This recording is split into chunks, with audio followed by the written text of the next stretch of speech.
in class. Yes. I am very much in class. Okay. Are friends made or they are chosen?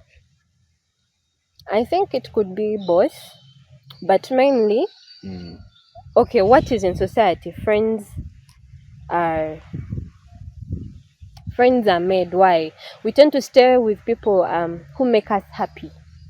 No one wants to be around someone who's always pessimistic or has that negative worldview. No, we want to stay with someone who is always happy, so we can have that positive environment. We want to stay with someone whom we know shares some interests. I know you love video games. I do love video games, so that can be a bonding factor, right? And we also love to be friends with people whom we admire.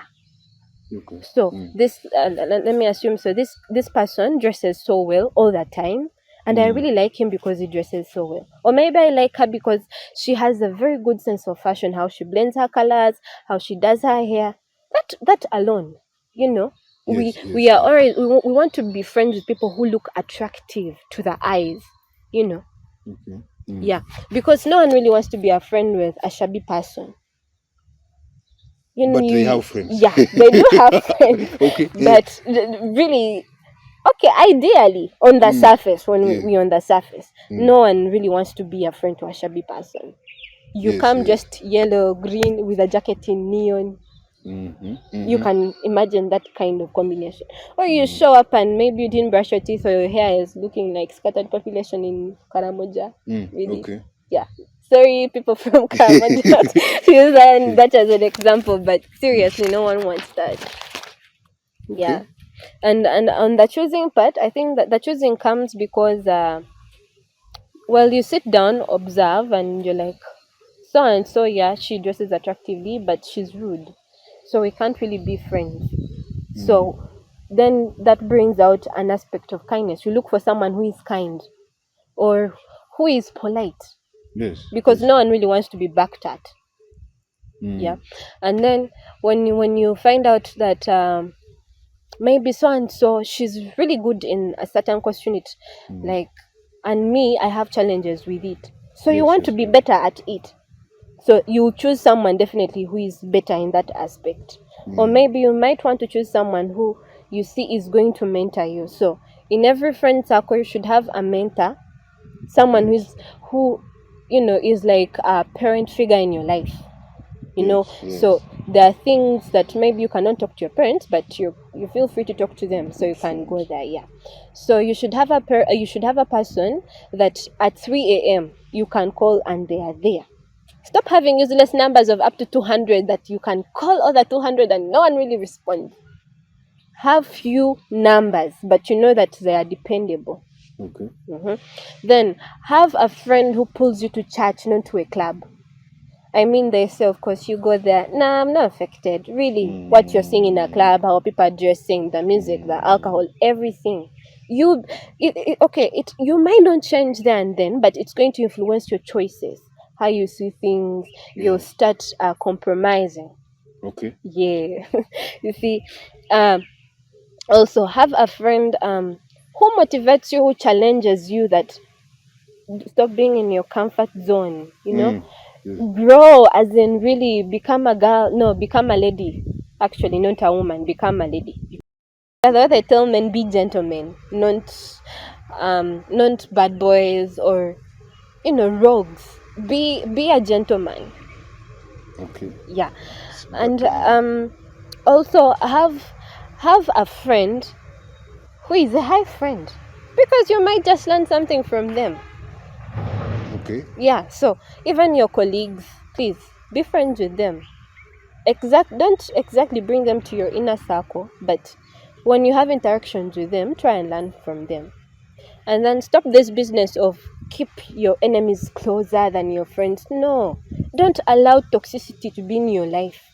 And an enemy is just a friend who knows too much and is willing to use your weaknesses against you.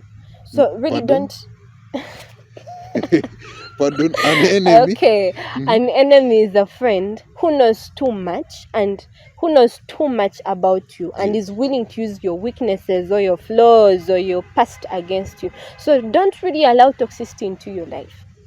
That's what I would say. Okay. Okay, yeah. Thank you so much for that bit. Okay. So the next bit is Mm. most now boys and girls. Okay. Tell me, Mm. is it possible Mm. for boys Mm. and girls to be friends just for the sake of being friends? Mm. I think that's happening even right now. We are friends, aren't we? And we are Yes, we just are. friends, Yes, we're right? just friends. Mhm. But okay, it's only that society maybe from those days decided that men and women can't be friends and they'll always be romantically involved, which isn't true. Mm. Well, I have a friend whom I call a baby brother, Yes. right? And we just meet and just have fun, but that's it. I don't see him being my boyfriend or being maybe romantically involved with him. No. Okay, so how to tell that you can actually just be friends with this person is that you'll be friends and this person will actually encourage you to even pursue the love you want, as in maybe the man you want or the girl you want. You just meet and have fun and that's it. When you text, it's just plain texting. There's no flirting or, the flattering can be there like, hey, you looked good in that dress. Oh, I really like that jacket on you, but that's just it. It does not go deeper to, when I look at you, the poetry that comes. Okay. Exactly. And then again, this person it's not that you call frequently, like you'd call the person you're in love with, right? So when you call, it's just business and that's it. When you meet, it's just fun and that's it. The good kind of fun. I don't mean the fun where I know people have friends that do some coke or meth or alcohol or even not that kind of fun. I mean the fun where maybe you go to a place, you just maybe to Cinemax Century, watch a movie together, go to Cafe Story, pick an ice cream, go to Owino downtown, pick clothes for 1k, 2k, 5k, and that's it. Yeah. And you don't see the attraction. You're not there. You don't feel the attraction. Even other people don't see the attraction, because usually maybe you people may be too engrossed in your relationship or your friendship, but other people see something else. They see people are attracted to each other, but maybe you just don't want to admit it at that time, or maybe you just don't want to actually. You know the feeling, but then this other person, the friend you have, there is no attraction. The attraction that is there is just basically platonic. You see? And also, this is a person, okay. Sometimes you can be platonic for you can be just friends for different reasons, maybe because of your sexual orientations. In the world now, they've brought many things where people are not just exactly straight, but they can be bent. By bent, cute word for saying gay.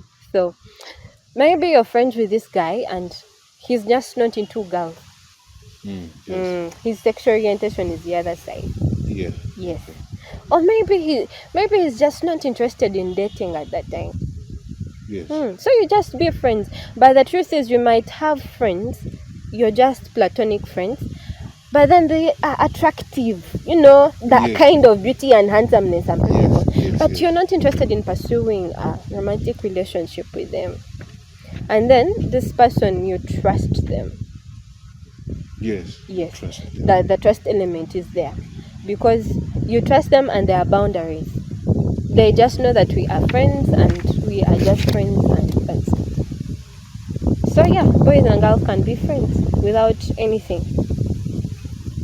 So we just have to change the society's glasses and how it looks at things and allow that people can be friends.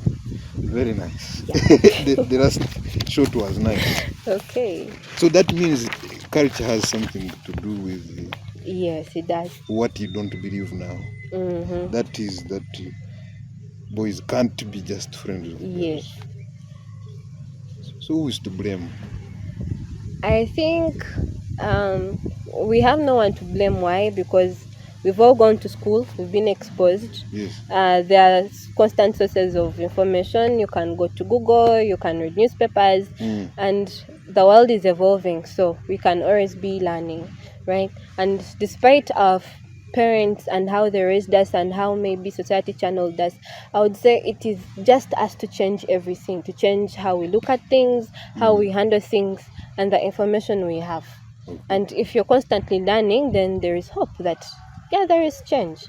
So we can't blame the society, because at that time it was applicable and it saved a lot of things. We cannot also blame our parents, because that is how maybe they were raised, and at the time the information they had said that. But right now the information, and the information we have right now is way different. So with more research being carried out and the information we have, yeah, let's use that. So we don't have a locked mentality. We are born not with a fixed mindset. Okay, thank you. Okay. You have talked about information. All right. It brings us to something else, which is still part of our discussion today. Okay. Information. What is information? Well, information is just data. I would say something like that. It's around us. It's everywhere. You can't really pass it. Even right now, what we're doing is sharing information. Yeah, sure. Yes, and I know maybe some part of the viewers, they might have a different view on the things I'm talking about, and they also have information, right? And also, even right now, what is around us, as in, we can get information from it, from the nature, as people call it, Mother Earth. Yes, Mother Earth. So I think information is just everywhere, and it's basically data. Dear viewer, we are going for a break. Coming back, we are discussing deeper the difference between then and now. Okay. ATS and now. The challenges that could have come because of the information and stuff like that. Be with us. God bless you.